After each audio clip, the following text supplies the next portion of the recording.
What's up guys, and welcome back. Finally, everything is ready. Our ad product is completely working via products, orders, and then users, right?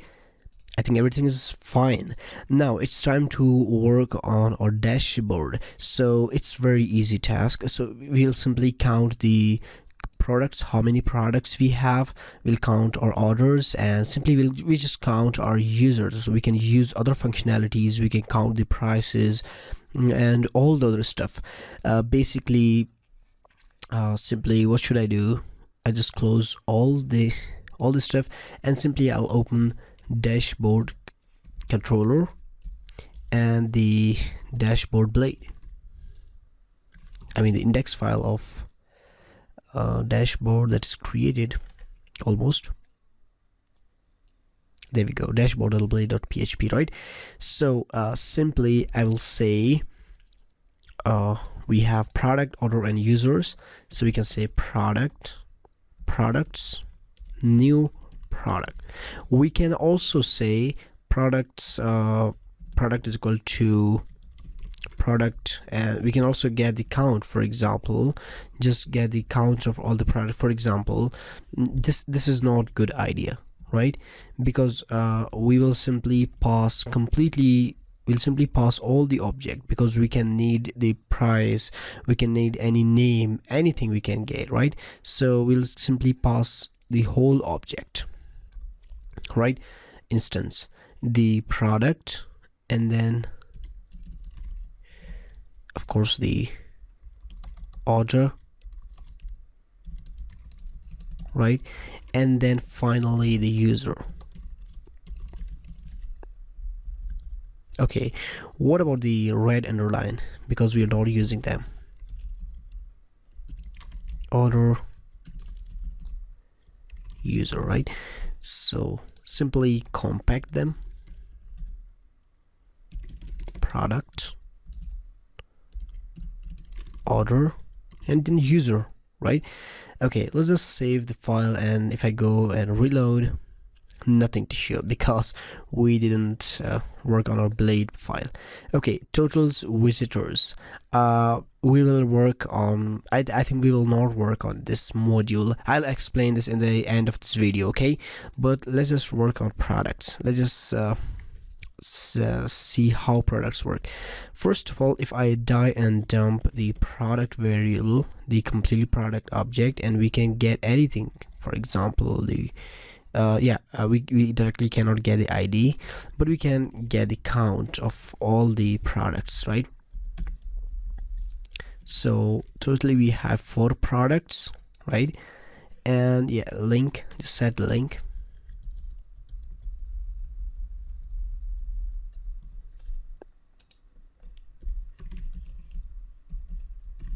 Oh yeah, it's inside blade products, right? Okay, for orders, simply we can say orders, just count the orders, and then link, of course, same link, just change the details, right? And then finally just copy this and paste it for users, and user, the name of the model, which is user, and then count it, and then the link would be users and users, right? If we save and reload this, there we go. Now we have 4 products, 3 orders, and 2 users, and we can go to check the details as well, right? Orders and then users. There we go. That's really awesome, and this is a very simple dashboard at very low level, because we can also add charts here. We can add many things inside dashboard. Dashboard is a very big word, but we just made it simple, so you just get the idea how we can create dashboards, right? But as the series progresses, we might try to add some charts in it, and might be other plugins, other things, right? We will try to add, but at least for now, because we will try to make it short, right? Okay, what about the total visitors?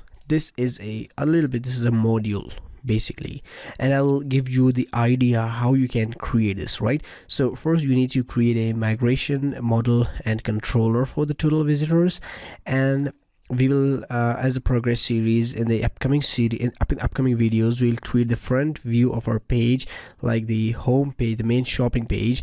Simply when someone visits the home page, simply you just track his or her IP address, the computer's sorry about it, but simply the computer's IP address, and save it inside your database, and then simply with the help of the model you can count them, and you can also create a tab for that, the total visitors, and you fetch the total visitors from the database that you saved from the home page, and you can get the count here and the details as well, right?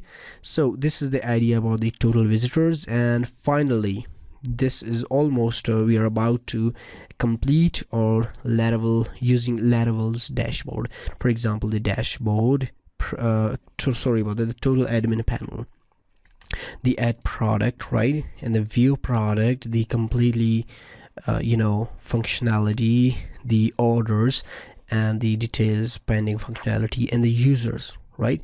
Okay, the finally one thing remaining, the authentication, right? The profile page, I think, let's just think we'll build it or not, but we might not build it, at least for now.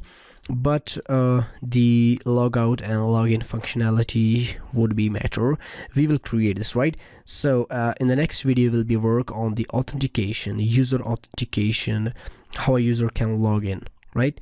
So that's it for now. See you in the next video.